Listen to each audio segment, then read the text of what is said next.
kita harus benar-benar dukung Bu Sofi, apalagi sudah mau buka kamera seperti itu, artinya sudah siap fight ya. Apapun yang terjadi sudah siap menghadapi tantangan. Ya, maka nanti kalau Bu Sofi live kita rame-rame bagikan, share-share. Karena mau bagaimanapun Bu Sofi ini salah satu ikon lah dalam dunia apologet ini. Kita harus akui memang beliau ini punya kemampuan yang Tuhan kasih dan mau belajar luar biasa ya. Makanya beliau ini dipakai Tuhan dengan luar biasa dan menurut saya sudah banyak menjadi berkat bagi banyak orang. Oleh karena itu kita harus benar-benar dukung ya Bu Sofi, apalagi sudah mau buka kamera seperti itu, artinya sudah siap fight ya. Apapun yang terjadi sudah siap menghadapi tantangan. Dan memang pesan saya sih kepada kawan-kawan kalau mau seperti Ibu Sofi ya memang jangan tinggal di Indonesia lah. Kalau tinggal di Indonesia nanti kita akan jadi seperti anak Batak. Makanya kalau mau open kamera seperti ini tinggallah di luar negeri supaya lebih aman, lebih safety ya, lebih kencang suaranya. Kalau masih tinggal di Indonesia, saya rasa janganlah kita cari hal ya. Memang kita perlu berkorban, perlu memberitakan Injil, tapi kita juga perlu berhikmat. Karena negara kita ini bukan negara yang adil. Negara kita adalah negara yang pro kepada Islam. Jadi kalau Islam yang menghujat Kristen, bahkan sampai mengundang yang namanya Sakar naik datang ke Indonesia, bahkan foto bareng polisi disambut dengan luar biasa, bahkan dalam pidato dan acaranya membahas Kristen dan menghujat Kristen, itu diberikan karpet merah sama pemerintah Indonesia. Dijamu oleh Wapres luar biasa. Tapi kalau giliran kita yang anak bangsa sendiri yang hanya bersuara mengcounter Islam yang menurut saya kurang ajar ya, yang suka membahas-bahas ajaran Kristen, ya kita nggak satu kali 24 jam itu pasti langsung diciduk. Itulah mirisnya bangsa kita ini. Makanya kenapa saya juga tidak mau terlalu lagi terlibat di dalam bahas ajaran mereka ya, karena itulah, karena saya sudah pernah punya pengalaman yang lumayan menakutkan ya. Dilaporkan ke Bareskrim Polri ya, bahkan diteror ya, WA, telepon ya, halal darah segala macam. Jadi sebenarnya makanan kita sehari-hari sih Pak Pavel. Iya, makanya saya bilang karena dulu saya karena awam kan, dari awalnya sudah buka-buka kamera, jadi akhirnya orang sudah tahu siapa gitu kan, Pavel seperti apa gitu. Makanya saya bersyukur ya kalau seperti Bung Erben terus bersuara dengan posisi seperti ini ya, hajar terus ya. Makanya yang penting sebenarnya kita itu jangan sampai diketahui posisi kita oleh para uklim-uklim. Karena polisi juga kadang-kadang mereka tidak mau bergerak kalau tidak viral seperti anak Batak itu. Tapi ketika di viral, digeruduk, ya mau tidak mau polisi bergerak. Dan akhirnya melakukan penangkapan kepada apologet Kristen. Sebenarnya apa yang disampaikan oleh anak-anak Batak tidak ada yang salah gitu loh. Apa yang disampaikan oleh Inyo Manis tidak ada yang salah. Apa yang disampaikan oleh Muhammad Kace itu hal yang menurut saya bukan sesuatu yang luar biasa gitu. Itu seperti apa yang mereka buat kepada kita, seperti Kainama dan apologet Islam lainnya, membahas-bahas iman Kristen, membahas-bahas Alkitab. Kita hanya mengcounter dan juga ya melakukan sedikit serangan balik kepada mereka, tapi itu langsung kesurupan 7 keturunan. Makanya mereka itu yang ribut itu dari organisasi besarnya sampai kepada kerucu-kerucunya di bawah itu semua kesurupan. 7 keturunan langsung kesurupan itu. Makanya kita sebagai apologet Kristen memang hati-hati ya, kalau masih mau di Indonesia ya.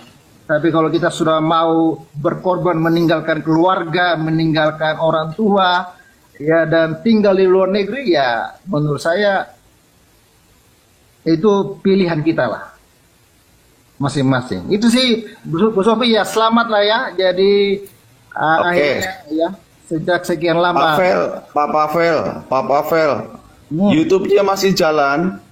YouTube-nya masih jalan, tapi sekarang ini banyak bahas-bahas sosial politik dan kadang-kadang sih baru bahas-bahas apologet.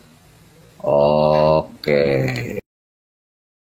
Ya, memang untuk mengekspos Islam atau menjawab saja itu kita sudah mempunyai resiko ya. Jadi memang teman-teman harus pikirkan matang-matang, pikirkan masak-masak, dan seperti yang saya selalu katakan, untuk berapologet itu memang Anda harus punya persiapan, bukan hanya keberanian, tapi juga harus punya knowledge ya, pengetahuan untuk Anda berapologet ya, cara baik Anda berdiskusi atau berdebat. Dan juga yang kedua adalah bukan hanya keberanian yang kita miliki, tapi juga Anda harus tahu resiko-resikonya sampai seberapa dan harus punya persiapan. Seperti itu. Ya, saya rasa itu. Anda yang di Indonesia memang Anda harus memikirkan resiko-resikonya, terutama untuk keluarga Anda, tapi buat kami, saya dan Bang Edis, kami sudah maju terus, gaskan teman-teman, karena ini saatnya. Kita nggak akan hidup dua kali ya, hidup kita cuma sekali, kita nggak hidup dua kali. Jadi kita akan terus maju. Dan berarti sekarang Muslim kalau naik ke komanya Bang Edis, naik ke koma saya, you must open camp. Kenapa? Karena kalau Anda nggak open camp, Anda nggak bisa dimintai pertanggungjawaban atas semua pernyataan-pernyataan Anda, betul kan? Jadi Anda harus open camp, supaya ketika Anda berdiskusi dengan saya, Anda mau tanya apapun tentang Alkitab, kita akan coba berdiskusi, kita akan jawab. Tapi kalau saya tanya tentang Quran Anda, tentang hadismu, juga Anda harus menjawabnya.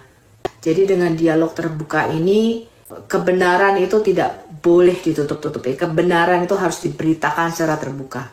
Ya, makanya saya sarankan jangan pakai masker, teman-teman. Gimana sih? Masa pakai celana dalam di mulut? Yang ada.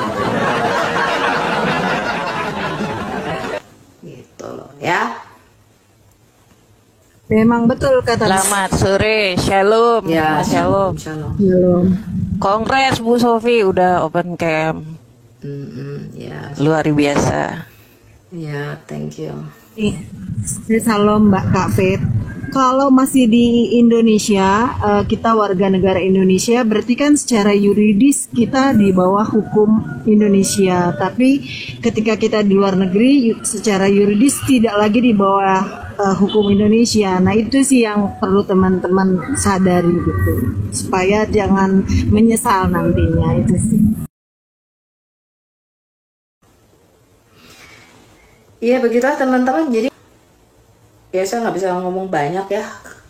Sebenarnya kalau anda sampai di Amerika baru nanti anda tahu kondisinya seperti apa ya. Tapi basically saya melakukan ini karena saya sudah muak ya dengan ancaman. Apalagi teman-teman Kristen sendiri yang mengancam saya itu bukan orang Muslim. Teman-teman Kristen sendiri, kalau Muslim udah biasa, saya tiap hari di DM ya. Tapi teman-teman Kristen sendiri ya, jadi itulah kejelekannya. Makanya banyak yang mengatakan kenapa sih di Amerika ini orang Indonesia itu tidak bisa menyatu gitu ya, berkembang, karena mereka saling menjatuhkan ya. Dan saya melihat di teman-teman Kristen sendiri seperti itu gitu. Jadi saya berharap dan saya himbau juga supaya Anda sadar ya. Saya sekalipun saya diancam oleh teman-teman Kristen, saya tidak pernah mengancam balik untuk mendoxing data-data pribadi Anda, identitas Anda ya. Karena buat saya, kita ini hamba Tuhan ya, kita ini pelayan Tuhan ya, anak Tuhan. Jadi saya tidak melakukan hal seperti itu ya. Jadi itu yang saya sesalkan. Jadi orang-orang Kristen sendiri itu kadang-kadang memang gimana ya, begitulah. Anda tahu sendirilah, saya nggak usah ngomong. Nah itu teman-teman, justru ada banyak loh yang memanfaatkan hal itu, betul nggak? Kalau Anda lihat di YouTube tuh, jadi mereka tidak sebenarnya nggak murni untuk mencari jiwa atau pelayanan penginjilan, itu nggak murni, gitu, ya.